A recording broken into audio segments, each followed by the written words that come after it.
शरीरं सुरूपं तथा वा कलत्रं यशश्चारुचित्रं धनं मेरुतुल्यं मनश्चेन लग्नं गुरोरङ्घ्रिपद्मे ततः किं ततः किं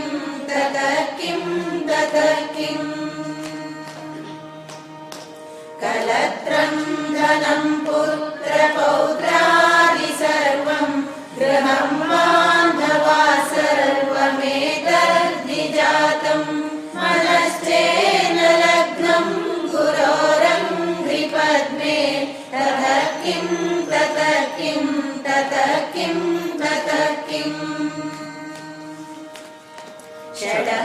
षडङ्गादिवेदो मुखे शास्त्रविद्या कवित्वादिगद्यं सुपद्यं करोति मनश्चेन लग्नं गुरोरङ्घ्रिपद्मे ततः किं ततः किं ततः किं ततः किम् विदेशेषु मान्यः स्वदेशेषु धन्यः सदाचारवृत्तेषु मत्तो न चान्यः मनश्चेन लग्नं गुरोरङ्घ्रिपद्मे ततः किं ततः किं ततः किं ततः किम् क्षमामण्डले भूपभूपालवृन्दैः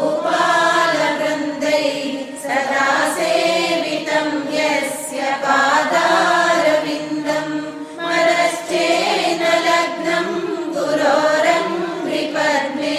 ततः किं ततः किं ततः किं ततः किम्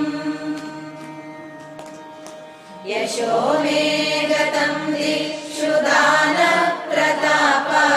जगद्वस्तु सर्वं करेयत्प्रसादात् मनश्चेन लग्नं गुरोरङ्घ्रिपद्मे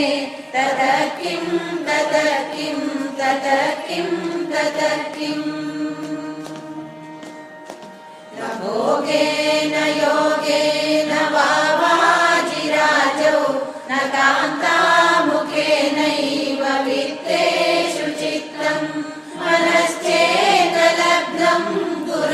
गुरोरङ्घ्रिपद्मे ततः किं ततः किं ततः किं ततः किम् अरण्येन वा स्वस्य गेहेन कार्ये न देहे मनोवर्तते मे